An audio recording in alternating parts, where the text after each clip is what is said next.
నేను చేసిన మిస్టేక్స్ మీరు చెయ్యకూడదు అని చెప్పి ఒక లాంగ్ వీడియో అయితే పోస్ట్ చేశాను. దానికోసం చాలా మంచి రెస్పాన్స్ ఇచ్చారు. అండ్ అందరూ కూడా పార్ట్ 2 గురించి అడిగారు. సో ఇదా పార్ట్ 2 వీడియో. హలో అండి అందరికీ. అందరూ ఎలా ఉన్నారు? నేనైతే చాలా బాగున్నాను. సో ఈరోజైతే మనం పార్ట్ 2 గురించి మాట్లాడుకుంటున్నాం. సో లాస్ట్ వీడియోలో చెప్పినట్లు అసలు హుక్స్ అంటే ఏంటి, టైటిల్, ట్యాగ్స్, డిస్క్రిప్షన్, అసలు ఇవన్నీ ఎలా ఇవ్వాలి, అండ్ మన వీడియో బాగా వైరల్ అవ్వాలంటే మెయిన్ హుక్ గురించి మాట్లాడుకోవాలి. సో ఇవన్నీ కూడా చాలా క్లారిటీగా, జెన్యున్గా, నీట్గా మీకు అర్థమయ్యేలా అయితే మొత్తం అంతా క్లియర్గా చెప్తాను. అసలు వీడియోని ఎక్కడ స్కిప్ చేయొద్దు, ఏ పాయింట్ని కూడా మిస్ అవ్వద్దు. మీరు కొత్తగా యూట్యూబ్ ఛానల్ స్టార్ట్ చేసిన, మీ ఛానల్ ఇప్పుడిప్పుడు మెల్లమెల్లగా ఎదుగుతుంది అనుకున్నా సరే ఈ పాయింట్స్ అన్నీ కూడా మీకు బాగా యూజ్ అవుతాయి. సో వీడియోని ఎక్కడ స్కిప్ చేయకుండా ఎండ్ వరకు చూడండి. చాలా మంచి ఇన్ఫర్మేషన్ అయితే మీతో షేర్ చేస్తాను. ఇవన్నీ కూడా నేను ఫేస్ చేసిన ప్రాబ్లమ్స్, నాకు జరిగినట్టు మీకు జరగకూడదని నేను మీతో షేర్ చేస్తున్నాను. సో వీడియో అయితే స్టార్ట్ చేద్దాం. సో ఫస్ట్ అసలు హుక్ అంటే ఏంటి? హుక్ ఏంటంటే ఏం లేదు, సింపుల్గా అర్థమయ్యేలా చెప్తాను. మన వీడియోస్ని ఎవరైనా ఫస్ట్ ఇలా క్లిక్ చేయగానే మనం హలో అండి, ఎలా ఉన్నారు, welcome back to my channel, ఏం చేస్తున్నారు, మీరు ఎలా ఉన్నారు నాకు కమెంట్ సెక్షన్లో చెప్పండి, ఇదంతా కాకుండా ఫస్ట్ వచ్చి 0 to 3 seconds ఉన్న ఆ టైం అయితే ఇది ఉందో దాంట్లోనే మన మ్యాటర్ని వాళ్ళు వినేలాగా, క్యూరియాసిటీ తెప్పించేలాగా మన పాయింట్ ఉండాలి. అంటే ఫస్ట్ సపోజ్ మనం స్టార్టింగ్లోనే ఇలా జరిగి ఉండకూడదు, చాలా పెద్ద ప్రాబ్లం వచ్చేసింది, అసలు ఇలా చేసి ఉండకపోతే బాగుండేది, ఇలా జరుగుతుందని అనుకోలేదు, నా వీడియోస్కి గ్రోత్ రాకపోవడానికి ఇది ఒక్కటే రీజన్, ఇలాంటివి ఏమైనా మనం ఫస్ట్ పాయింట్స్ పెడితే నెక్స్ట్ వాళ్ళకి చూడాలని క్యూరియాసిటీ వస్తుంది. దాని తర్వాత మీరు ఇంట్రో కూడా ఇచ్చుకోవచ్చు, ఎలా ఉన్నారు ఏంటి అనేది. సో ఇదే మెయిన్ హుక్ పాయింట్. మనం స్టార్టింగ్ వచ్చి 0 to 5 seconds పాయింట్ ఏదైతే ఉందో అది ఫస్ట్ వాళ్ళకి చెప్పినట్లయితే వాళ్ళు ఆగా వీడియో చూస్తారనమాట. సో అదే హుక్. మీరు నా ఛానల్లో చెక్ చేసినట్లయితే నా షార్ట్ వీడియోస్ అన్నిటికీ కూడా సేమ్ నేను ఇదే ఫార్ములా అయితే స్టార్ట్ చేశాను. హాయ్ అండి, ఏం చేస్తున్నారు, వెల్కమ్ టు మై ఛానల్ అని ఏ షార్ట్కి ఉండదు. నా ప్రతి షార్ట్ కూడా ఇలా జరిగిపోయింది, అసలు అక్కడి నుంచి ఇక్కడికి రాకుండా ఉంటే బాగుండేది, ఇలా అవుతుందని అనుకోలేదు అని అనుకున్న వీడియోస్ చాలా వైరల్ వెళ్ళాయి. అండ్ మంచి రీచ్ కూడా వచ్చింది, అండ్ లైక్స్ కూడా బాగా వస్తాయి. ఒకసారి మన వాళ్ళు ఎవరైనా ఆ వీడియో లైక్ చేసినట్లయితే యూట్యూబ్ అనేది ఇంకొకరికి రికమెండ్ చేస్తుంది అనమాట. సో లైక్స్ కూడా చాలా ఇంపార్టెంట్ మన వీడియోకి. నెక్స్ట్ వచ్చేసి మనం టైటిల్ గురించి మాట్లాడుకుందాం. టైటిల్ ఏంటంటే మన వీడియోని కూడా బాగా యూస్ఫుల్ అవుతుంది.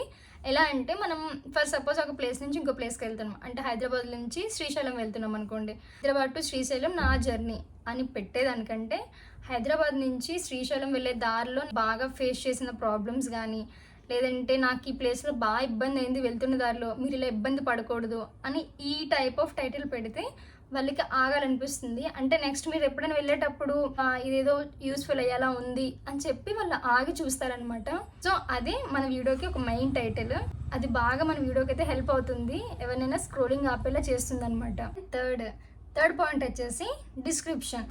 సో డిస్క్రిప్షన్ ఏం చేస్తుందంటే, మరి సపోజ్ ఒక కుకింగ్ వీడియో చేసాం, సో ఆ కుకింగ్ వీడియో కావాల్సినవి, తర్వాత ఆ కుకింగ్ వీడియోని చాలా ఈజీగా చదువుకుంటూ వాళ్ళు కూడా చేసుకునేలాగా మనం కింద డిస్క్రిప్షన్లో ఇవ్వచ్చు. ఇలా ఇవ్వడం వల్ల వాళ్ళు ఆ వీడియోలో ఉంటూ కింద డిస్క్రిప్షన్ చూస్తూ చదువుతూ ఉంటే వీడియోకి వ్యూ పెరుగుతుంది. ప్లస్ డిస్క్రిప్షన్ అలా క్లియర్గా ఇవ్వడం వల్ల వాళ్ళు కనెక్ట్ అవుతారనమాట. సో డిస్క్రిప్షన్లో మీరు ఏదైనా ఒక వీడియో తీస్తే ఆ వీడియోకి సంబంధించిన డీటెయిల్స్ అన్నీ కూడా ఇవ్వండి వచ్చు. అండ్ మీరు కూడా కొన్ని కీవర్డ్స్ ఇవ్వచ్చు. ఇక్కడ నేను 5 minutes దగ్గర ఒక కీవర్డ్ ఇచ్చాను, 10 minutes దగ్గర ఒక కీవర్డ్ ఇచ్చాను. ఇలాంటివి కూడా బాగా యూజ్ అవుతాయి. అంటే చదువుకుంటూ ఆ రెసిపీ చేసుకునే వాళ్ళకి ఏ వీడియో చేసినా ఆ వీడియో గురించి అయితే మీరైతే డిస్క్రిప్షన్లో ఇవ్వండి. అండ్ ఆ వీడియో కూడా ఎప్పుడైనా ఎవరైనా ఫర్ సపోజ్ సెర్చ్ చేస్తున్నారు మొబైల్లో, లైక్ హౌ టు మేక్ టమాటా పచ్చడి, ఇలా చేస్తున్నప్పుడు మీరు ఇచ్చిన డిస్క్రిప్షన్ టైటిల్స్ వల్ల మీ వీడియోని కూడా యూట్యూబ్ అనేది వాళ్ళకి పుష్ చేస్తుంది అనమాట, చూపించడానికి ట్రై చేస్తుంది. సో అప్పుడు ర్యాండమ్గా వచ్చిన వీడియోస్లో ఎవరు కూడా ఫస్ట్ ఉండే వీడియోనే క్లిక్ చేయరు. కొన్ని వీడియోస్ చెక్ చేస్తారు, చెక్ చేసి ఈ వీడియో కొంచెం బాగుంది, చూడడానికి ఏదో కొంచెం డిఫరెంట్గా ఉంది, సింపుల్గా చేసామంటున్నారు అని చెప్పి మన వీడియోని క్లిక్ చేస్తారు. ఇంకా అక్కడి నుంచే మన వీడియోస్ కూడా వ్యూస్ అనేవి బాగా పెరుగుతాయి.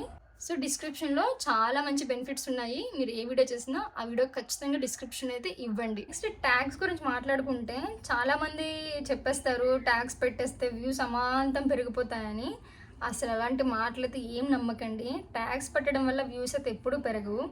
ట్యాగ్స్ ఏంటంటే మనం ఏ వీడియో పెట్టామనేది యూట్యూబ్కి అర్థం అవడం కోసం, అంటే యూట్యూబ్ అల్గారిథంకి అర్థం చేసుకోవడానికి మన ట్యాగ్ ఉపయోగపడుతుంది.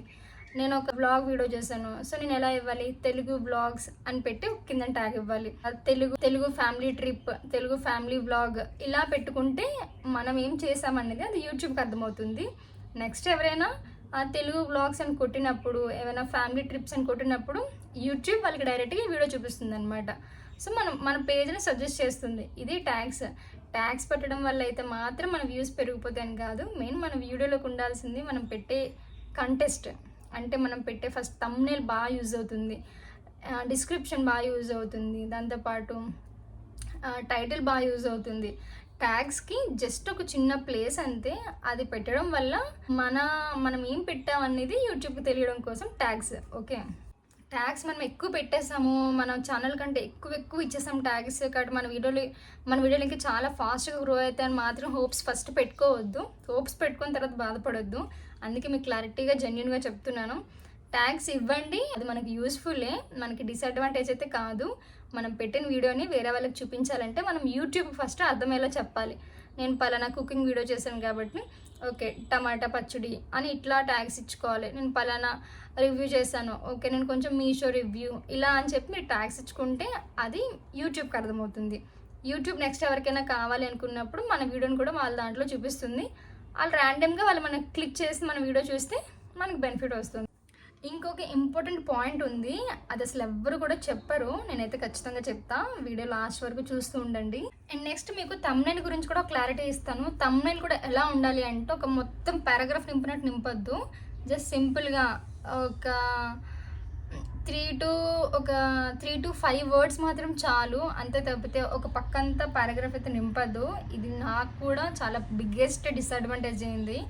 మొత్తం పెట్టడం వల్ల కొంచెం క్లమ్జీగా కనిపిస్తుండేది. జస్ట్ సింపుల్ వర్డ్ ఒక బ్యాక్గ్రౌండ్లో, అంటే మీ ఫోటో ఫ్రంట్ ఉంటే బ్యాక్గ్రౌండ్లో ఒక పెద్ద లెటర్స్తో ఒక 3 నుంచి ఒక 5 వర్డ్స్ ఇనఫ్. అవి సరిపోతాయి. అది కూడా అది అవతల వాళ్ళకి అర్థమయ్యేలా ఉండాలి. అది మనకి ఆ థంబ్నెయిల్ చూడగానే ఇంకా ఆగేలా అనిపించాలన్నమాట. సో థంబ్నెయిల్ కూడా మంచిగా యూజ్ అవుతుంది మనకి. చాలామంది క్రియేటర్స్ చెప్పినట్లు ప్రతిరోజు లాంగ్ వీడియోస్ పెట్టండి, ప్రతిరోజు షార్ట్స్ పెట్టండి అని చెప్తూ ఉంటారు. దయచేసి అలాంటి మిస్టేక్ అయితే అస్సలు చేయకండి. ఆ మూమెంట్లోనే మీ ఛానల్ ఆగిపోద్ది ఇంకా. సో నేను చెప్తాను క్లారిటీగా, దాన్ని మీకు నచ్చితే ఫాలో అవ్వండి. ఫర్ సపోజ్ మండే రోజు మీరు ఒక లాంగ్ వీడియో పోస్ట్ చేశారు. నెక్స్ట్ ట్యూస్డే రోజు ఏం చేస్తారంటే ఒక షార్ట్ వీడియో, అంటే మీరు మండే రోజు ఏదైతే లాంగ్ వీడియో చేశారో అదే వీడియోని కొన్ని చిన్న క్లిప్స్గా తీసుకొని ఒక షార్ట్ తయారు చేసి ఆ లాంగ్ వీడియోలో ఏమైతే చెప్పారో అందరికీ అర్థమయ్యేలాగా ఆ షార్ట్లో కూడా సేమ్ అయితే చెప్పండి. అండ్ లాస్ట్లో సిటీ అని ఉంటుంది అనమాట. ఈ సిటీ అంటే ఏంటనేది నేను నెక్స్ట్ పాయింట్లో చెప్తాను. షార్ట్ని అయితే పోస్ట్ చేయండి. పోస్ట్ చేసిన తర్వాత మళ్ళీ ట్యూస్డే రోజే ఇంకొక షార్ట్ కూడా పోస్ట్ చేయండి. అంటే ఫర్ సపోజ్ మీరు మార్నింగ్ 11 o'clock ఒక షార్ట్ అప్లోడ్ చేశారు, అండ్ ఆఫ్టర్నూన్ ఒక 3 o'clock ఇలాగా ఇంకో షార్ట్ కూడా పెట్టుకోవచ్చు. అండ్ ఈవినింగ్ 6కి ఈ టైంలో కూడా ఇంకొక షార్ట్ అయితే పెట్టుకోవచ్చు. సో ఒకే రోజు మీరు 3 షార్ట్స్ కూడా పోస్ట్ చేయొచ్చు. కానీ లాంగ్ వీడియో పోస్ట్ చేసిన రోజు మాత్రం షార్ట్స్ అయితే పెట్టకండి. ఎందుకంటే రెండు ఒకేసారి మిక్స్ అయిపోవడం వల్ల ఆల్గారిథం అంతా చేంజ్ అయిపోతుంది.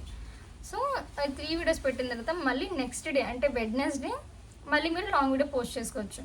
అదే ఆల్గారిథం మీరు కంటిన్యూ చేసుకోవచ్చు. ఒక లాంగ్ పోస్ట్ చేస్తున్న వెంటనే ఇంకో లాంగ్ వీడియో పెడితే ఈ వీడియో వెళ్తున్నప్పుడు ఇది ఆగిపోయి ఈ వీడియోలు వెనక వెళ్తూ ఉంటుంది. కానీ ఇది ఆగిపోద్ది, మధ్యలో ఇది కూడా ఆగిపోద్ది. సో రెండు కూడా అక్కడికక్కడ మధ్యలో ఆగిపోతాయి. అదే మీరు షార్ట్స్ అప్లోడ్ చేస్తున్నట్లయితే ఒక వీడియో ఆగిపోతే ఈ వెనకెళ్ళిన షార్ట్ కూడా ఆ ముందు వీడియోని పుష్ చేస్తూ ఈ రెండు కూడా కలిసి వెళ్తాయి అన్నమాట. సో 2 వీడియోస్ బాగా మంచి రేంజ్కి అయితే రీచ్ అవుతాయి. సో క్లారిటీగా ఉండండి. షార్ట్ వీడియో పెట్టిన రోజు లాంగ్ వీడియో పెట్టకండి. షార్ట్ వీడియోస్ ఒక రోజుకు 3 అయినా పెట్టుకోవచ్చు, అది మీ ఇష్టం. అట్లీస్ట్ ఒకటైనా పెట్టండి. లాంగ్ వీడియో ఒక వీడియో వెళ్తుంది అన్నప్పుడు వెంటనే ఇంకో లాంగ్ వీడియో పెట్టేకండి, అది ఇది రెండు ఆగిపోతాయి. సో ఫైనల్లీ సిటిఏ గురించి చెప్తాను. సిటిఏ అంటే కాల్ టు యాక్షన్ అనమాట. అంటే వీడియో చూసాక సబ్స్క్రైబ్ చేసుకోండి ఇలా కాకుండా సిటిఏలో క్లియర్గా చెప్పాలంటే ఇలాంటి మంచి యూస్ఫుల్ టిప్స్ కోసం ఇప్పుడే మన ఛానల్ అయితే సబ్స్క్రైబ్ చేసుకోండి అని ఒక లైన్ ఇస్తే డైరెక్ట్గా సబ్స్క్రైబ్ అనే ఒక ఇది కాకుండా వాళ్ళు ఈ మ్యాటర్ విన్నాక కొంచెం కన్విన్స్ అయ్యేలా చూస్తారనమాట. సో ఇదే సిటిఏ. మీరు కూడా యూట్యూబ్ స్టార్ట్ చేసే వ్యూస్ కోసం స్ట్రగుల్ అవుతూ ఉంటే అస్సలు గివప్ ఇవ్వకండి. నేను మీకు ఈ విషయాలన్నీ చెప్తున్నానంటే ఏదో పెద్ద ఎక్స్పర్ట్ నేను కాదు. నేను చేసిన ఏ మిస్టేక్ కూడా మీరు చేయకూడదని, మీ ఛానల్ ఇంకా ఫాస్ట్గా గ్రో అవ్వాలి, మీకు మంచి మంచి వ్యూస్ రావాలంటే ఎలా హెల్ప్ చేయాలి, హుక్స్ అంటే ఏంటి, టైటిల్, డిస్క్రిప్షన్, ఇంకా అలాగే ఇంకా చాలా థింగ్స్ మీతో షేర్ చేస్తాను. ఇవన్నీ నాకు జెన్యున్గా అనిపించని చెప్పాను. అండ్ ఇవన్నీ కూడా నేను ఎక్కడో నేర్చుకోలేదు, నా ఓన్గా నేను ప్రతి వీడియో నుంచి ఒక్కొక్కటి నేర్చుకుంటూ వచ్చాను. అవన్నీ కూడా మీకు ఈరోజు యూస్ఫుల్ అవుతాయి అనేది మీతో షేర్ చేశాను. అండ్ ఫైనల్గా మీకు ఇంకొక విషయం చెప్తాను, ఒక్కటే ఫాలో అవ్వండి. వీడియోని క్రియేట్ చేయండి, అంటే వీడియో తీయండి, దాన్ని అప్లోడ్ చేయండి, దాని తర్వాత అనలైజ్ చేయండి. అంటే మీ వీడియోని ఎవరు చూస్తున్నారు, ఏ ఏజ్ వాళ్ళు ఇంట్రెస్ట్గా చూస్తున్నారు, ఏ టైంలో చూస్తున్నారు, ఇవి చూడండి. అండ్ దాంతోపాటు ఏమైనా మిస్టేక్స్ ఉంటే వాటిని ఇంప్రూవ్ చేసుకోండి. తర్వాత మళ్ళీ సేమ్ రిపీట్ చేయండి. ఇదే మీరు చేయాల్సిన మెయిన్ పాయింట్.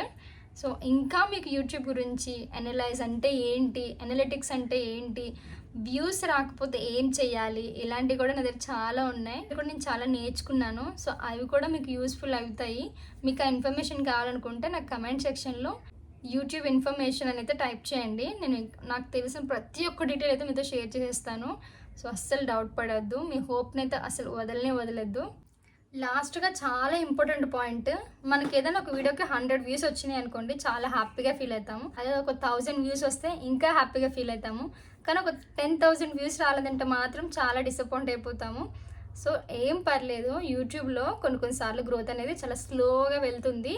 మీరు చేయాల్సింది అయితే మాత్రం కన్సిస్టెన్సీగా ఉండాలి. వీడియోని పోస్ట్ చేయడం అండ్ దాన్ని చెక్ చేసుకోవడం, ఇంప్రూవ్ చేసుకోవడం, మళ్ళీ ఇంకో కొత్త వీడియోతో మళ్ళీ మీరు యూట్యూబ్లోకి ఇంకొక వీడియో పోస్ట్ చేయడం, ఇదైతే జరగాలి. ఒక్క వీడియోకి తక్కువ వ్యూస్ రావడం వల్ల మీ ఎంటైర్ జర్నీని అయితే మీకు మీరే జడ్జ్ చేసుకొని డిసప్పాయింట్ అయితే అసలు అవ్వద్దు. ఎవరి లక్ ఎలా ఉంటుంది ఎవరు చెప్పలేము, మన హార్డ్ వర్క్ ఫస్ట్ ఉండాలి.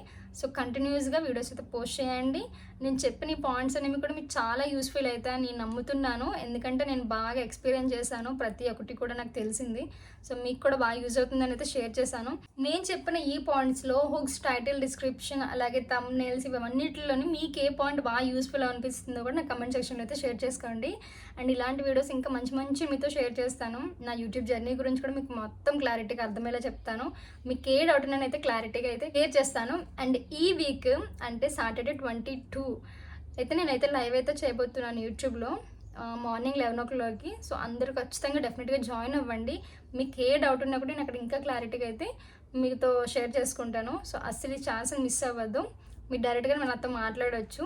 వీడియోని అయితే ఎండ్ వరకు చూసినందుకు చాలా థ్యాంక్స్. ఇంకొక మంచి వీడియో అయితే మళ్ళీ మీ ముందుకు వస్తాను. చాలా మంచి ఇన్ఫర్మేషన్ అయితే తీసుకొస్తాను. అస్సలు వీడియోస్ మిస్ అవ్వకూడదంటే మన ఛానల్ సబ్స్క్రైబ్ చేసుకొని పెట్టుకోండి.